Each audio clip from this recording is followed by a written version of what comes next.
നമുക്കിന്ന് ഇതേപോലത്തെ ഒരു പിസ്സ ഉണ്ടാക്കിയാലോ. അപ്പോൾ അതിനായിട്ട് വേണ്ട ഇൻഗ്രീഡിയൻ്റ് ആണ് cabbage, carrot, capsicum, spring onion. അതിൽ ക്യാപ്സിക്കും ക്യാബേജും ഞാൻ നീളത്തിനാണ് അരിഞ്ഞിട്ടുള്ളത്. ഒരു ഫ്രൈ പാൻ എടുക്കുക, അതിലേക്ക് കുറച്ച് എണ്ണ ഒഴിച്ചെടുക്കുക, നമ്മുടെ ക്യാബേജ് ഇട്ട് കൊടുക്കുക, 2 മിനിറ്റ് വേവിച്ചെടുക്കുക. അത് കഴിഞ്ഞിട്ട് നമ്മുടെ ക്യാപ്സിക്കം ഇട്ട് കൊടുക്കുക, അതും ഒരു 2-3 മിനിറ്റ് വേവിച്ചെടുക്കുക. എന്നിട്ട് അതിലേക്ക് കുറച്ച് കുരുമുളക് പൊടിയും കുറച്ച് ഉപ്പും ഇട്ട് കൊടുക്കുക. എന്നിട്ട് നമ്മുടെ ക്യാരറ്റ് ഇല്ല അതും ഇട്ട് കൊടുക്കുന്നുണ്ട്, അത് 2 മിനിറ്റ് വേവിച്ചെടുക്കുന്നുണ്ട്. പിന്നെ അതിലേക്ക് നമ്മൾ ഇട്ട് കൊടുക്കുന്നത്, ഞാനിവിടെ ചിക്കൻ ബ്രസ്റ്റ് എടുത്തിട്ടുണ്ട്. അതിലേക്ക് കുറച്ച് കുരുമുളക് പൊടിയും കുറച്ച് ഉപ്പും ഇട്ടിട്ട് കുറച്ച് എണ്ണയിലിട്ടിട്ട് ഇങ്ങനെ ഫ്രൈ ചെയ്തെടുത്തിട്ട് ഇതേപോലെ ഇങ്ങനെ ചെറുതായിട്ട് അരിഞ്ഞ് വെച്ചിട്ടുണ്ട്. അതും ഇട്ട് കൊടുത്തിട്ട് നന്നായിട്ടൊന്ന് മിക്സ് ചെയ്യുക. പിന്നെ നമുക്ക് വേണ്ടത് മുട്ടയാണ്. ഞാനിവിടെ മൊത്തം 3 മുട്ട എടുത്തിട്ടുണ്ട്. അതിലേക്ക് കുറച്ച് കുരുമുളക് പൊടി കുറച്ച് ഉപ്പിട്ടിട്ട് നന്നായിട്ടൊന്ന് മിക്സ് ചെയ്തെടുക്കുക.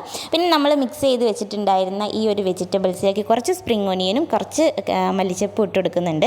പിന്നെ ഇതേപോലത്തെ ഒരു വലിയൊരു പാത്രത്തിലെടുത്തിട്ട് അതെല്ലാം ഇങ്ങനെ പരത്തി വെക്കുക. അതിലേക്ക് നമ്മൾ ഉണ്ടാക്കി വെച്ചിട്ടുള്ള മുട്ട വെച്ച് കൊടുക്കുക. എന്നിട്ട് 2 ഭാഗവും മറിച്ചിട്ട് വേവിച്ചെടുത്താൽ നമ്മുടെ പിസ്സ റെഡി. അപ്പോൾ അത്രയേ ഉള്ളൂ.